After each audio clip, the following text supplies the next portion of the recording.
Hello comrades, Commissar Bro here today with Punch Club, a game that was created by Lazy Bear Games and published by TinyBuild.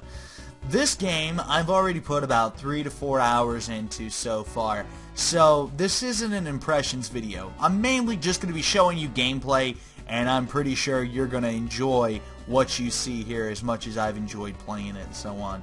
However, there might be a review later on down the road, but we'll talk about that later. Anyway, without further ado, let's go ahead and jump right in with a player I've already been using, named Talkie. That's right. Not Rocky, but Talkie. Yeah, you can tell I'm real original. Alright, so here we are, in-game with Talkie. So this game is kind of a weird mix between a management simulator, but also being kind of an RPG. So you have to manage your player's stats, or your fighter's stats in this case, his food, his mood, his energy, and his health, while also continually training him to get his actual fighting stats better so that he can win fights and you can continue on with the story. Because surprisingly enough, there is actually a story here. And it's a pretty interesting one. First off, I want to point out, I love the amount of detail that's put into every single area you visit in this game. Like, just look at all the little things. Like, here, we can go over here and we can pet our cats. Yes, because that is just something we should totally do. Look at that, look at that. Isn't that just precious? Or your fish bowl. You can walk over to your fish bowl and just poke it. Yeah, look at it, just poke it. So, you know, it's the little things that I very much enjoy in this game. Now, keep in mind, you do have time. You also have to manage money and skill points, which you actually use here on your skill tree, as you can see. This is just the first of the basic skills, essentially, and as you see, we scroll all the way down. There's lots of skills to choose from. However, there's also 3 more specific branches that focus on, like in this case, this is strength. This focuses on agility, which is the blue one, and the way of the turtle focuses on stamina. That's right. The idea of the 3 stats in the game is that strength increases your hits while also increasing energy consumption.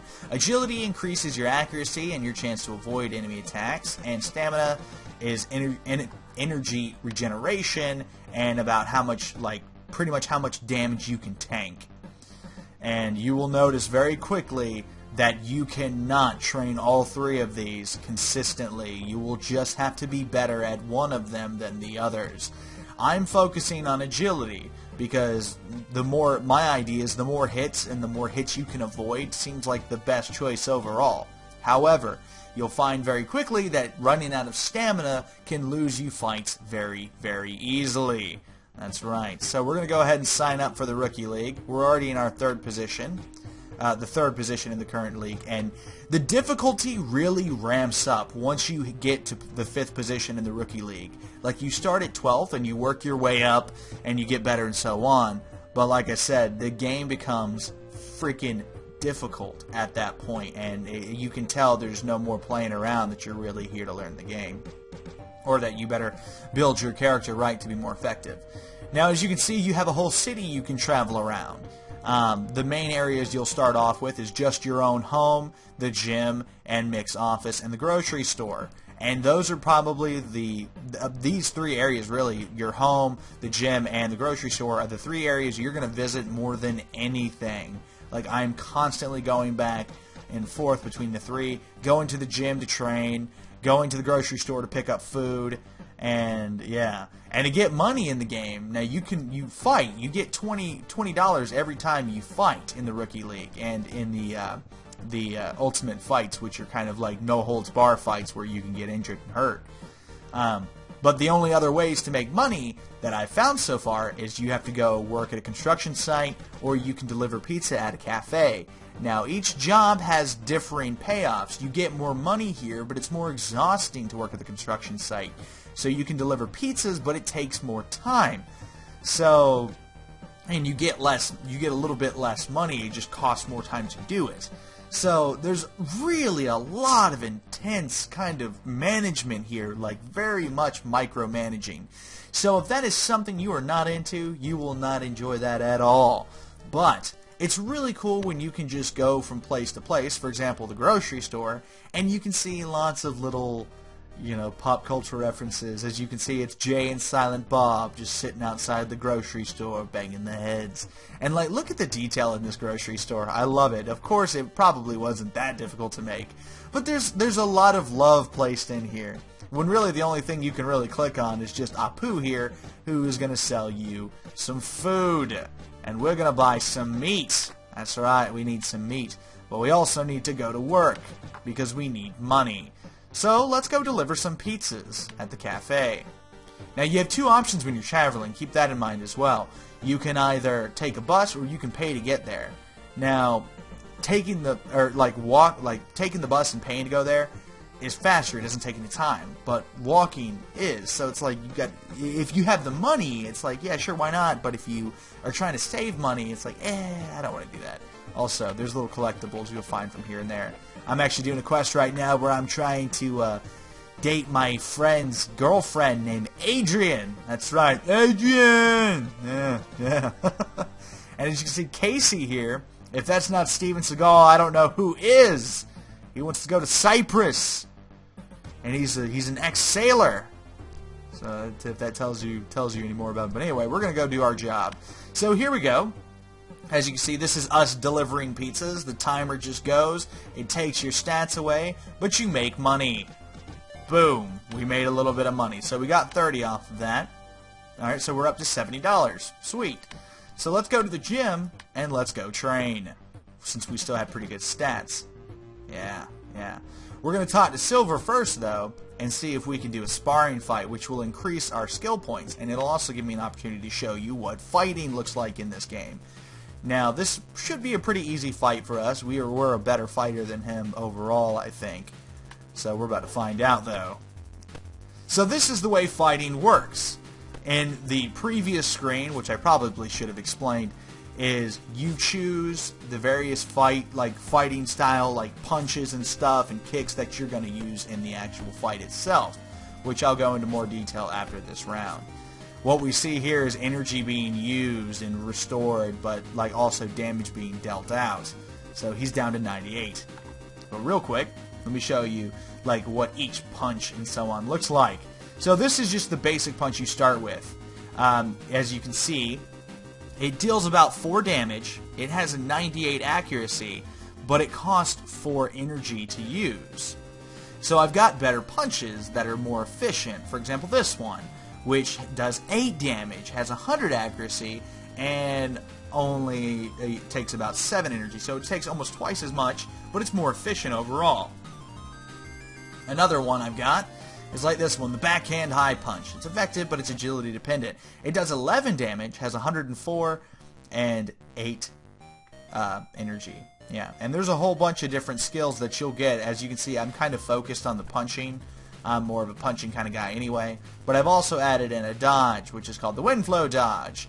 Yeah, it consumes less energy, but it's very agility dependent. So this skill becomes really crappy if my agility goes down. So I have to keep my agility up to keep this as a worthwhile skill. There's other ones, but I haven't unlocked them so far. And you'll even get different tactics that your fighter should fight with. For example, default means that he'll just kind of, you know, fight normally in a balanced fashion. I'm using the fast-paced tactic, though, which gives me a high dodge and hit chance, lots of counterattacks, that kind of stuff. So I'm not going to deal as much damage, but I'm also going to dodge a lot more and not take hits. So without further ado, let's go into round 2, and hopefully we can beat the trainer here named Silver. Yeah. Oh, 16 damage, 23 damage, and we see up here, every time we get a hit, that's the health bar. See, hits also cause a loss of energy as well, and running out of energy is a bad thing. And as you can see, I actually just ran out of energy, so I got knocked down. It puts you at a big disadvantage if you can't recover as much energy as your opponents. So that's something you need to keep in mind. Now, for the fight, we won it. We got 3 skills and 15 happiness. That's right, but -2 to health. That's alright, though, because we need those skill points. Alright. Now the last thing I'll show off in the video real quick is the gym. Head on in. So this is the gym. That's right. You can go walk around and try to talk to people. Let's go try to hit on this little lady here. Hey, you doing? How you doing, lady? Oh, no response. Whatever. I don't care. Yeah, she's not having our shit. You've got a whole bunch of stuff you can train with. Each piece of equipment basically does a certain thing. For example, over here, this is going to be full-on strength. So we're going to just get extra points into strength and so on. Now you can pretty much work until either you run out of your energy and food, or these orbs start kind of halving, and which you'll see here in a second. Is basically your dude just gets burned out, and you've got to take some time off from doing that. But yeah, look at that. See, watch that strength go up, and as those little bubbles go down, and see, yep, he's too worn out to do that anymore. So let's go over here and start training our agility. Yeah. So this is literally how training works, and it's kind of managing your food and your energy with that stuff. You got to be careful though, because at the end of the day, you always lose a certain amount. As in this case, I lost 63 agility. So, because it's a higher level, so you're going to lose more of it. So, yeah. You will get skills later on down the skill tree that cap you out at a certain level, though. So, like, if I can get all my skills to 8, and I get all the skills that cap it at 8, I'll be able to maintain 8 skill levels all the way down, which is kind of what I've been focusing on, is just trying to keep that, try to get the 8 all the way down the line. But it's going to take a while, and it does take a lot of grinding. And that kind of becomes a problem with this game, is there is a lot of grinding. And it takes a long time for something that looks pretty simple and doesn't have very, very, very deep mechanics. It does take a long time to get what you really want done. So yeah, as you can see, I ran out of food. Now it looks like it's time to go home. That's right, and we're just going to walk there. Hopefully we don't get mugged. We're going to go to our refrigerator, and we're going to eat our good old-fashioned meat. Raw meat. And now we're going to go to bed because our energy's low. So that's Punch Club in a nutshell. I didn't show any of the story or anything like that because, I mean, that's for you to enjoy. It's pretty funny. Like, honestly, this dude is like a combination of every 80s action hero combined in one, with his primary hero being Sylvester Stallone's Rocky. That's right. So, or like kind of like Bruce Lee, or even a bit of like what was his face? Chow Yun-Fat's Hard Boiled, stuff like that. It's, if you enjoyed movies from the 80s and the 90s, especially kung fu movies or fighting movies, or like, you know, like sports kind of montage type movies, this is going to be a great game that you are going to absolutely love. So I definitely recommend it at least at that respect, because it is a lot of fun, and I've had a blast playing it so far, and I might even do a full-blown review talking about the game in the future. So who knows? But anyway, this has been Kami-Sa Bro. Thanks so much for watching, guys. I hope you've enjoyed it, watching as much as I've enjoyed playing and showing this game off. And yeah, it's only $9.99, so you should totally go pick it up and go have some fun, because it is definitely a blast. Anyway, this has been CB, and I'll see you next time.